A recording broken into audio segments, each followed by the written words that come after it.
どうも皆さんこんにちは、あきらです。じゃんということで M5 チップ搭載の MacBook Air が来ました。はい、アキラムービーで初のね M5 チップのレビューでございます。はい、M5 チップ今回ねすごいんですよね。このね世界で最も売れているノートパソコンと言われるねこの MacBook Air にねもう最高最適なねチップ M5 が入ったことによって今回ねさすがに1個のね完成形だと思うんですよ。はい、今回かなり進化してます。今回もですねまた Apple さんに先行でねお貸し出ししていただいておりますので、しっかりとねレビューを行っていけたらなと思っております。というわけでねそれでは早速見ていきたいんですけど、まずねカラーとかデザインのところを振り返っていきましょう。カラーは4色展開でスカイブルー、シルバー、スターライト、ミッドナイトの4色になっています。スペースグレーはねちょっと前に配信になりましたね。好きだった方多いかと思うんですけど、今はねそれがなくて新しくねスカイブルー M4 チップの時からね出てきましたこのスカイブルーカラー、めちゃくちゃ可愛いですよね。ブルーの感じでどう結構可愛いですよね。ちょっと光によってはね青っぽさがあんまり見えない時もあるんですけど、青のね爽やかさかなりね惹かれる方多いんじゃないかなと思います。でボディカラーにね合わせたマグセーフ充電器であったりとかでアダプターもね、付属するといった形になっております。シルバーとね比較するとこんな感じで、こっちが13インチシルバーでこっちが15インチ、今回ね15インチのものを借りてるんですけど、こんな感じの色の違いですね。側面から見るとねこんな感じになっております。色味のね違いはどうでしょうか。もうほんまこのスカイブルー可愛くてそんなポップじゃないんでね、僕は全然これ日常使いでいけるねカラーだと思っています。で一応ね MacBook Air のねポート端子類をね、振り返りながら見ておきましょう。左側にですねマグセーフの充電器が1つと、サンダーボルト4のポートが2つありますね。これサンダーボルト4で最大 40Gbps の高速なねデータを転送できるポートになっています。で反対側のこちらに 3.5mm ジャックのねヘッドホンジャックがありますので、イヤホンだったりヘッドホンを挿すことができる、そんな使い方が可能です。でサイズと重量に関してはこの13インチモデルが約 1.23kg になりますと、はい、めちゃくちゃ軽いんですよね。これが MacBook Air の良さ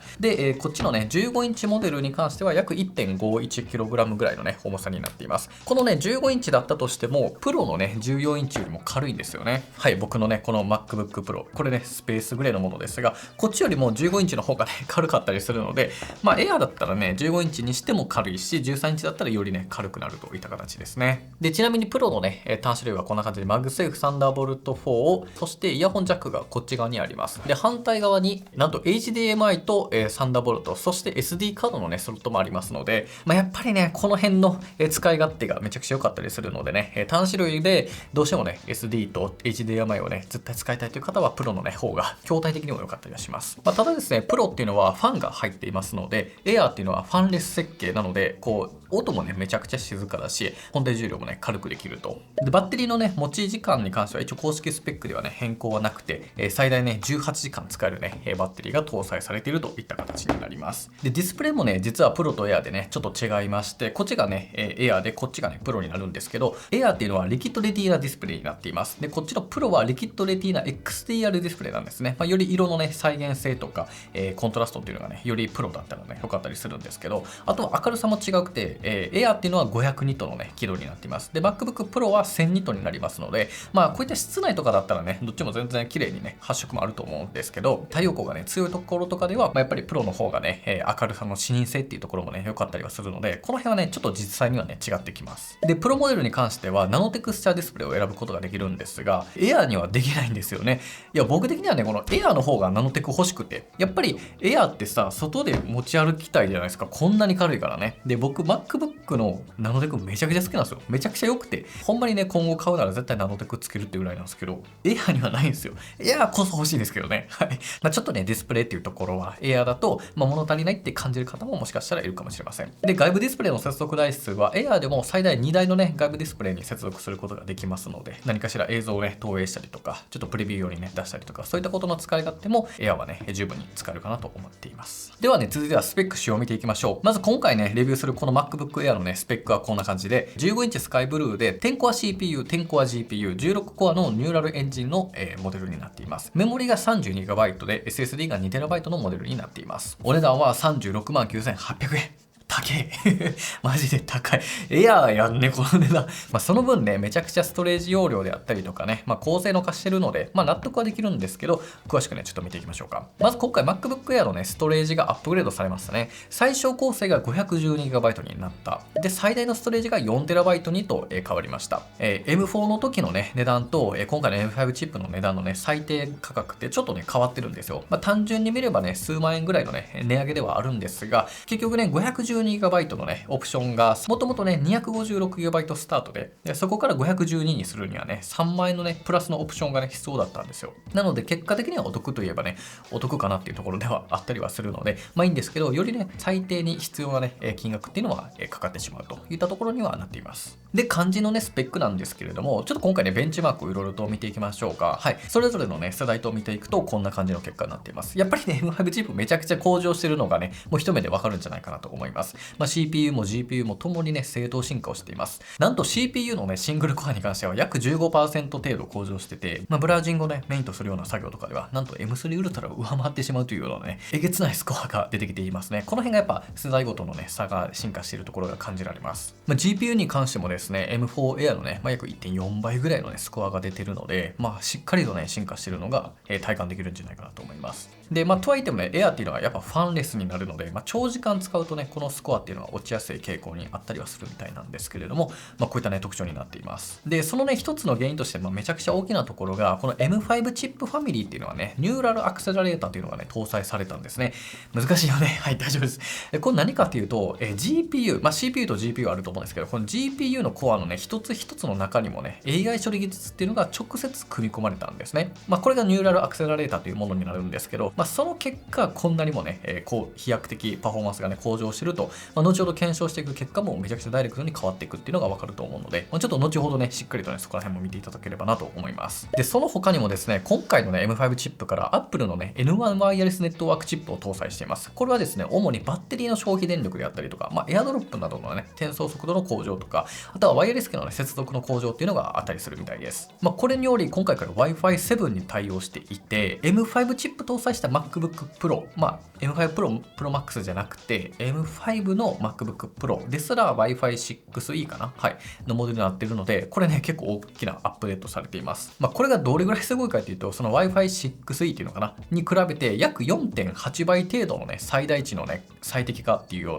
な、単にね、速度が上がるっていうのもあるし、MLO、マルチリンクオペレーションにもね、対応します。今までって Wi-Fi ね、2.4GHz、5GHz とかみたいな、いずれかを選んでさ、通信していたじゃないですか。で、この Wi-Fi 7っていうのは、それらを同時にね、束ねて通信することができるみたいなんですね。片方の電波が弱まっても、もう片方がね、カバーしてくれるみたいな。なので、通信のね、切断が切れるとか、ラグっていうのが激減していくと。そういった恩恵もあります。で、さらに N1 チップ対応によって、Bluetooth 6にも対応しています。M4 が Bluetooth 5.3 だったかな。これはね、音質が劇的に変わるっていうよりも、デバイス間のね、距離をセンチメートル単位で測定できるようになるみたいな、そういったね、メリットがあるみたいです。Wi-Fi 7が結構ね、大きなところかなと思いますね。っていう感じでね、パフォーマンスの進化とか、実際どういう風にね、中身が変わったのかっていうのを、見ていただけたかなと思います。では、ここからはですね、めちゃくちゃ大事なカメラ性能を見ていきましょう。このね、MacBook の、それぞれの Air のね、カメラのね、綺麗さ結構変わるんで、オンラインミーティングをよくする方、ここね、めちゃくちゃ必見です。ちょっと比較をしていきます。はい、これね、今カメラで録音してるんですけれども、めっちゃ綺麗じゃないこの A5 チップ MacBook Air。多分ね、M4 とはそんな変わらないと思うんですけど、めちゃくちゃ綺麗よね。で、M3 がこんな感じです。M3 がこんな感じなんですけど、綺麗なんですけど、もうちょっとなんか、つるっと綺麗になってる感じあるよね。うわ、すごい綺麗。で、M2 がこんな感じです。はい。M2 だと、ちょっと、でも綺麗な。全然綺麗な。で、ここからですよ。M1。M1 さんM1 さん頑張ってくださいよ。あれこんな感じですね。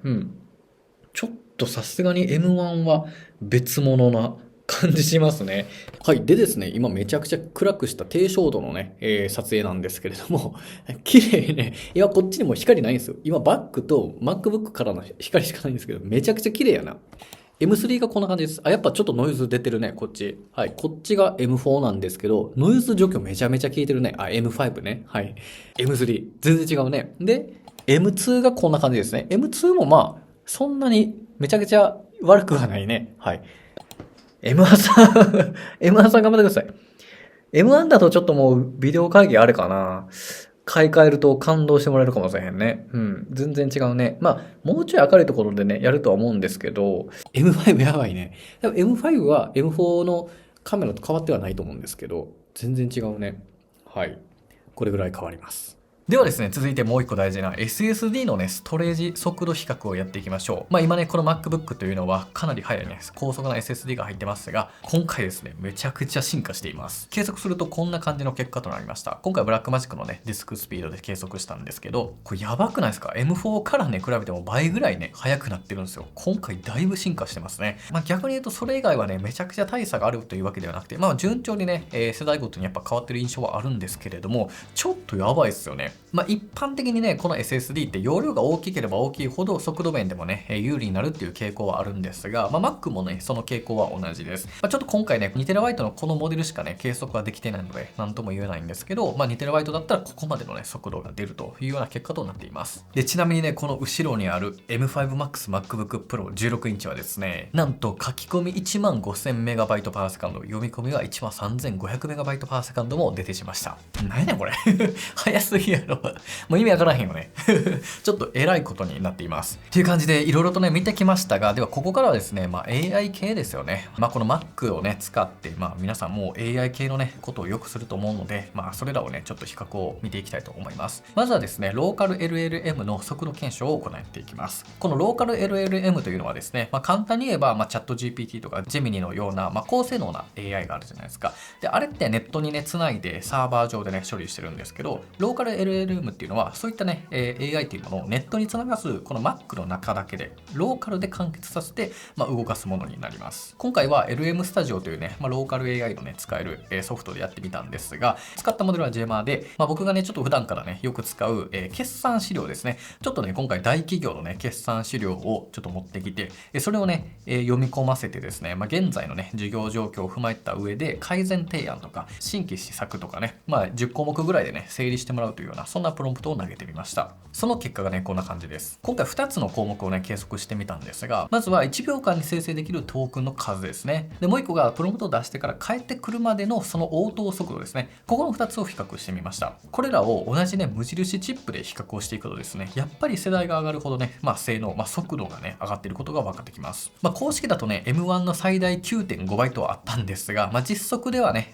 僕たちがやった中では、1秒あたりのトークン数が約5倍程度で、応答速度が14倍というね結果になりました。いろいろとねやることによってもだいぶ変わってくるんですけど、こんなね面白い結果になっています。ただ M5 よりも M4 Pro の方がいいスコアをね出してるっていうような側面があったりとか、やっぱりね GPU などがね複合的にね関係してそうな結果でもあったりしています。で、今回 M1 チップは 8GB のねモデルだったんですけど、やっぱりねメモリ不足でね動作もかなり重たくなってしまうみたいなことがあったので、ちょっとやっぱね M1 だと結構限界がね来てそうな感じがしています。で、次が画像のね生成速度の比較も見ていきましょう。今回ねドローシングスっていう、ローカルでね完結できる画像生成 AI のねツールがあるんですが、これでね実際に速度を比較してみました。結果としてはねやっぱり M5 が圧倒的にね速い結果になりました。今回使ってるね Air が、そもそも10コア GPU のねモデルっていうのもあるので、15インチだったらね勝手にそれになるんですけど、13インチだったらオプションでね選択が可能になってるんで、ちょっとコア数がね多い GPU っていうのもやっぱり原因ではあったりはするかなと思うんですけど、やっぱりねこういったね画像生成ビジュアルのね制作っていうところはね、この GPU がね積まれているものの方が圧倒的にね速い結果になるんじゃないかなと思います。で、意外だったのは M1 のねメモリ 8GB のモデルと、あと M2 のねメモリ 16GB では思ったよりそこまで差がね出なかったっていうのもあったりはするので、やっぱりね最近の M5、M4 ぐらいからやっぱこの AI 向きにね、より制作されてる感じがするので、この辺をねがっつりやる方は M4、M5 っていうのがねやっぱり必須のね選択肢になってきそうな感じはしていますね。で、とはいえですね、このねローカル LLM、要はこういったね、サーバーに送らずにここだけで完結できる AI をねどれぐらい使うかっていうのはね、正直ね難しいじゃないですか。そんなに皆さん使ってないと思うんですよ。僕もね結局チャット GPT 全部使ってるんですよ。ただね、Apple 的には、こういったプライバシーを守るという、ローカルで完結するのでサーバーを送らなくていいっていうので、機密情報をね守れるとかプライバシー保護とか、やっぱりこう安心っていうところがあると思うんですよ。今後ローカルのねAI っていうのがよりこう便利に発展していけば、このね M5 チップ以降のね MacBook っていうのはねめちゃくちゃ恩恵があるんじゃないかなと思います。はい、ではね続いて Lightroom での動作検証もしていきます。はい、写真の編集ですね、しっかり見ていきましょう。まずね編集時のサクサク具合見ていきたいんですけども、これはサクサクなんですよもう基本的には今のねところ問題ないんで、もうちゃんとね、負荷をかけるところで比較をします。まず今回1億画素センサーをね搭載した GFX100II というねカメラで撮った写真を書き出したいと思います。はい、1億画素でめちゃくちゃね高画質なんだけど容量も重たい、1枚あたり 200MB くらいのね容量サイズになっちゃうんですけど、そんなね写真を15枚書き出しをね比較をしてみました。結果がこんな感じになっています。これもねやっぱり世代が変わることによって速度がね上がる結果になっています。正直ね M1 であったとしても時間が経てばね問題なくできるっていうのはあるんですけど、 M5 とね M1 を比較するとやっぱ4倍程度ね差が出てくるので、やっぱこれはね普通にありがたい処理時間ですよね。なのでやっぱり M1、M2 ユーザーの方は写真のね編集現像においても大きなね恩恵を感じられるのではないかなと思います。特にねこの枚数が増えれば増えるほどここのね差っていうのは広がっていきますね。であとはノイズ除去ですよね。ライトルームでねノイズ除去をすると一定の時間待つ必要があって、今のね仕様だと一旦ノイズ除去を全体にしっかりかけると、でその後からパーセントテージを選ぶというね手順に今はなってると思うので、一旦このノイズ除去1枚かけるのにどれぐらいかかるかっていうのを計測してみました。それがこんな感じの結果になっています。これも同様に、世代が上がるごとによりねそこの処理速度が速くなっていくといった結果ですよね。ただ全体的にはそこまで大きな差はないんじゃないかなと思いつつ、ちょっと M1 Air だけはねよりかかってるなというような結果になっています。で M4 Pro チップのね Mac mini ともね比較をしてみると、やっぱりプロチップっていうことはねやっぱそこは強くて M5 をね超える高速なね結果となりました。やっぱこういった AI 処理であったりとか、ノイズリダクションとかねちょっとグラフィック系のものとかなってくると、プロチップ MAX チップの方がよりねその M チップの世代よりもより恩恵がねあるんじゃないかなと、そういった結果が分かってくるかと思います。はい、で続いてはですね 4K や 12K のね動画の編集のね、書き出しとかそういったもののねちょっと動作化を見ていきたいと思うんですけど、ではまずはねちょっと僕がね過去に制作したミュージックビデオのね編集画面ですね。これちょっとめちゃくちゃ重たいね 12K のねカメラで撮った、でしかもレイヤーがめちゃくちゃ重なって全部オンになってるんですけど動いちゃってるんですよね。はい、ノイズリダクションとかいろんなエフェクトが入ってるんだけど動いてるぐらい、はい、結構すごいですよこれ。やっぱカクつきはするんですけど、レイヤー全然オンにしてる状態でも回っちゃってるんで、これレイヤーね1個だけ適用させるぐらいだったらね全然余裕でいけてるんじゃないかなと思います。尺はね3分半ぐらいのものになるんですけど、これのね駆け出し速度をちょっとね見ていきましょう。結果はねこんな感じになっています。やっぱりね M5 チップが速いっていうのはあるんですけど、尺が短いからかそこまで強烈なね差が出てきてるわけではないかなとは思います。もちろん M1、M2、M3 ユーザーの方はねよりね違いを体感できるはずではあるんですが、 M1 でも言うて22分ぐらいでできてるっていうのが結構意外で、意外とできんねやっていうかね、こういったね高解像で高負荷なものでも短尺であればあるほどそんなにね全体の時間っていうのかからないかなと思うので、我慢できる範囲ではあるかなと思いました。ちなみにねプロや MAX とかウルトラチップだとこれぐらい速くなるので、本当にね効率化させたい方はやっぱそういったプロ MAX チップに行くといいんじゃないかなと思います。で次に駆け出し比較をしたいのがこれですね。2026年おすすめカメラという動画ですね。この動画もね同じように1カメとそして2カメでこの上の俯瞰ですね、3つのねカメラで、編集をしている、そのね 4K で撮影した、長尺の動画、このね駆け出し時間を比較するとかなり差が出てきます。結果はこんな感じです。 M5 チップ搭載だとしてもやっぱり1時間をね超えてしまう結果になってるんですね。どうでしょうか、めちゃくちゃかかってしまいますよね。で一方で1個世代前の M4 Pro のねプロチップだったら他よりもね半分以上速いんですよ。 M5 よりも半分速くなってしまうと。だからねやっぱり長尺動画の書き出しっていうのはどうしてもプロチップをねやっぱ僕はお勧めしたいなと、身をもってやっぱこれをね体感しています。なんなら M1 チップの MacBook Air に関してはもう3時間コースなんでね、ちょっとこれもう待てなくなってくるところじゃないですか。もう寝てる間にやっておくしかないみたいな感じになって、でエラー起きる可能性もねちょっとなくはないので、やっぱりねこれぐらい違いが出てくるとね世代っていうのはね開けていく方がいいかなと思うし、同じようにプロとか MAX ウルトラチップで比較をしてもこのような結果になりますので、やっぱりねウルトラチップバケモンなんですけれども、はい、もちろんね M5MAX とかもエグい速度にはなっていますが、こういったね、長尺の 4K のねいくつもレイヤーが重なって編集するみたいなところでは大きなね差が出てくるような感じになっております。っていうのがね、ざっと比較していったんですけれども、実際にね、マルチタスクがね、どれだけできるのかっていうところをちょっとね、いろいろと見ていきたいなと思います。ちょっといろんなね、デモで作業してみましょうか。はい、じゃあまずはね、このね、動画をちょっと書き出ししながらいろいろとね、やっていきたいと思います。はい、このね、MV を書き出しをね、行います。この状態で始まりましたね。はい。で、例えば写真をね、編集してみたりとかね。はい、こんな感じで全然いけてるね。書き出しはできてるけど全然マルチタスクいけてる感じしてますよね。じゃあさらにねちょっとキャンバーでいろいろとね変更してみましょうか。ここスタディオディスプレイと、はい、全然動いてますね。このような処理はね全然いけてそうな感じしてますね。でこの状態でちょっと例えばこんな感じで画像を入れてあげて、で背景を透過させてあげましょう。はい、どんくらいかかるか。早いね。はい、ちょっとこれのロードがまだ完全にはできてませんが、ちょっと今ね回線が遅いんであれなんですけど、でライトルームでちょっとノイズ除去もしてみましょうか。ちょっとやっぱ動作は重たい感じはするんですけど、ちょっと重たいね。ノイズ除去こっちもかけてみましょうか。はい、早いねノイズ除去。M5 いいね。ちょっとやっぱしんどそうな時は出てくるんですけど、でノイズ除去をねかけてる間にちょっとチャット GPT これやってみましょうか。これはねちょっとローカルじゃないんで全然あれなんですけど、ブラウジングという意味でやってみると、はい、こんな感じで投げてみると動画も書き出しながら写真も、はい、ノイズリダクションをかけてるけど、全然この辺も動いてるね。エアーでこんなにできたら十分じゃないかな。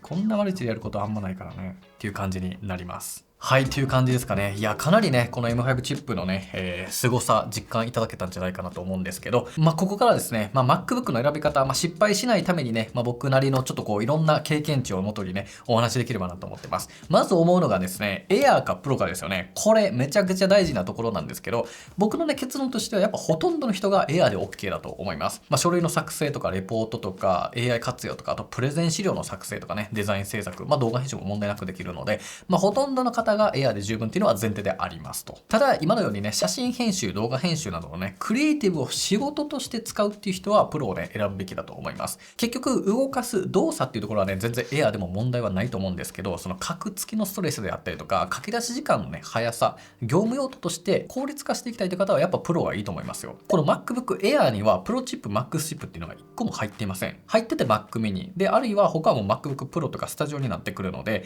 やっぱり先ほどのね 4K 動画長いやつを書き出すってなるともうほんと天と地の差になってくるので、そういった方はやっぱりねプロがいいかなと思います。であとはねプロの筐体がやっぱりね HDMI SD カードスロットっていうところがあるので、筐体でねプロをね選ぶっていう価値もあったりはします。この Air もねカスタマイズしていけばいくほどもう結構な額にはなってくるので、そこよりも M4、M5 プロチップの、結構吊るしモデルとかでもね行くっていう選択肢もあるかなと思うし、あとはやっぱディスプレイの綺麗さとかね SD とか HDMI がさせるっていうのも MacBook Pro のいいところではあるかなとは思いますよね。であと個人的にね使用感がね違うところがもう一個あって、キーボードのね押し心地がちょっと違うんですよ。ちょっとこの Air のねキーボードを押してみると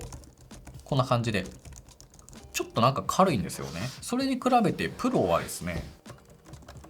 こんな感じであんまわからないと思うんですけど、ちょっとね深く入るのかなプロの方が。なんかそんな感じがしてちょっと違うような気がしていますね。であとねトラックパッドがね若干違うところがあって、これですよ。この M1 チップってトラックパッドちょっとちっちゃいんですね。14インチの MacBook Pro と比べてもちっちゃいし、もちろん15インチの MacBook Air と比べてもちっちゃいし、なんならこんな感じで、これ下にあるのが M2 チップの MacBook Air なんですけど、 M1 の方が一番ちっちゃいね筐体のデザインになってるんですよね。結構これ大きいんですよね。であとね厳密にはねトラックパッドのね押し心地もエアーとプロでちょっと違うんですよ。プロの方がなんか深い、なんか反応が違うんかな、ちょっと違うんですよね。だから僕ねプロの方が好きでちょっと好み分かれるかもなんで、この辺はね実際に店舗 Apple Store でね確認した方がいいかもしれません。そんなめっちゃ違うわけじゃないんやけど実際には違いがあります。であとはですねこれ13インチか15インチかの違いですよね。エアーだったらね、重量的に15インチでも全然ありだと思います。15インチでも MacBook Pro の14インチよりも軽いんですね。ただやっぱサイズがね見ての通りめちゃくちゃ大きいんですよね。15インチになってくると飛行機とか新幹線とかのね、出せるテーブルとかではねちょっとパンパンになってくる、ドリンクが置けなかったりするし、移動中にねよく使うっていう方はちょっとね13の方が僕はおすすめかなといったところは正直ありますね。あとはスタバとかカフェとかでも丸テーブルでね作業すると15インチだったらドリンクを後ろに置かないといけない。13インチでギリ横に置けるかなぐらいのところもやっぱあったりするので、ちょっとこの辺使用感結構変わるのでねちょっと注意にはなりますね。はいっていう感じで、ちょっとね、MacBook Pro か Air か13インチか15インチか、悩んでる方はね、1個参参考にねしてもらえたらなと思います。で、あとね、僕がね MacBook めちゃくちゃ使ってきた上でのおすすめのアクセサリーだけ紹介させてください。これめっちゃ大事なんですよ。MacBook ね、これだけでもちろんいいんですけど、MacBook Pro ではないんで、ちょっとアクセサリー必要になってくるんですよね。なので、ちょっとその辺もね、お話ししておくと、まずね、ちょっと今回ね、付属の電源アダプターもね、ちょっといろいろ変わっていまして、今回からね、3つのオプションになってるんですよ。基本的にはこれ 40W のね、アダプターが入ってるんですけれども、1個のね、端子のものと、デュアル USB-C ポートのね、35W になるんですが、そっちのね、オプションと、さらに 70W のね、1個のポートのオプションのね、合計3つのね、展開があります。これはね、ご自身で選んでいただいたらいいんですけれども、全然これでも問題なく充電はできます。ただ、今回ね、急速充電のね、30分間で最大 50% ぐらい溜まるみたいな充電ができるようにもなってるんですけど、そういった高速充電をする場合は、オプションの 70W の充電器が必要になってきます。はい。なので、ここはちょっと注意かな。でもね、正直純正のものよりもね、いろんな充電器いっぱい今出てますから、もっと安いのもあるので、ここはね、そんなオプションに絶対しなあかんわけではないかなと個人的には感じています。それらを踏まえた上でおすすめのアクセサリーを紹介していきたいんですが、まずはですね、これですね、マジェックスタンド。これ僕がね、今 MacBook Pro につけてるやつなんですけど、これめちゃくちゃ良くて、これ何かっていうと、こんな感じで、スタンドをね、出すことができる。段階的に出せるんですよ。なので、こうやって MacBook を立てて開くことができるんですね。で、結構な強度なんですよ。はい。押してもならないし。で、もちろんね、デスクが傷つくってこともありません。これどう？めちゃくちゃ良くて、やっぱ MacBook ってさ、目線が低くなりがちなんですけど、これだとちょっと上げて、作業することができる。正直値段は高くて、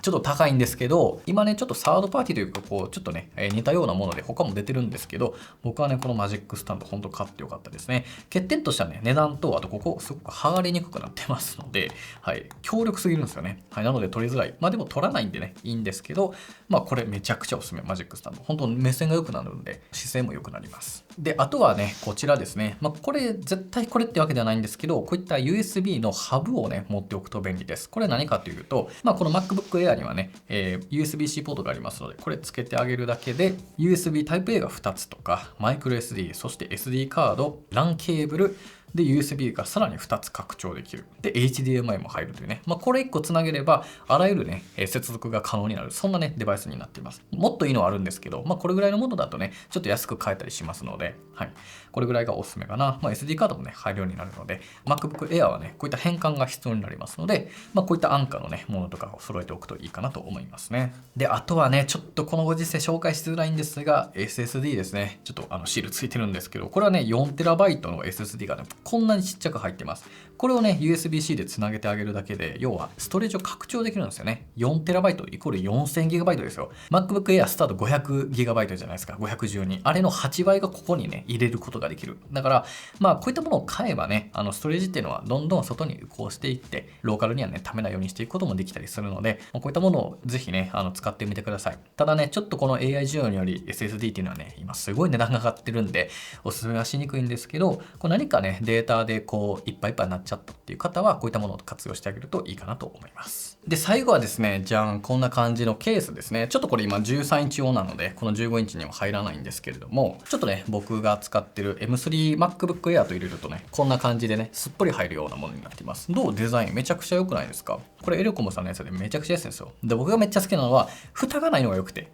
これ一回ねパカッて開けてね開いてやるやつだったらちょっとめんどくさいんで、ダイレクトにね入れるだけっていう。ほんでこれでねもうカバンの中に入れておけばもう全く傷つく心配はないんで、これ1個ね持っておくといいと思いますよ。これ15インチモデルもあるので、ちょっと購入時にねちゃんとそのサイズ合ってるかだけ絶対見てほしいんですけど、カラバリもねなんかベージュっぽいやつのもあったりするので、僕はねもう代々ずっとこれを使っている感じになっています。これおすすめです。はい、ということでいかがだったでしょうか。最後にですね、今回の F5 チップ搭載 MacBook Air を買い替えるべき人誰なのかっていうのをちょっと僕なりにねまとめてお話しできればと思っております。正直 M4 チップ去年ねレビューしましたけれども、 M4 チップ使ってたら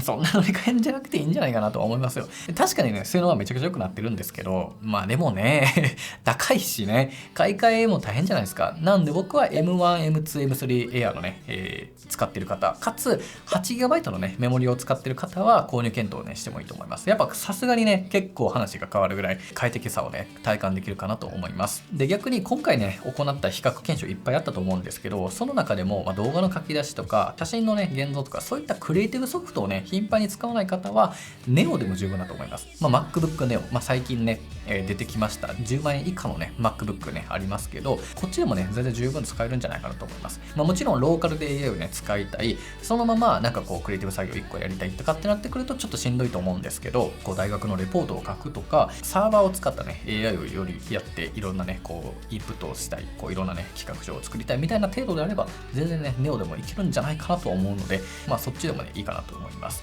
とはいえねちょっと Neo に関しては、MacBook Neo でねしっかりレビュー動画も作ると思っているので、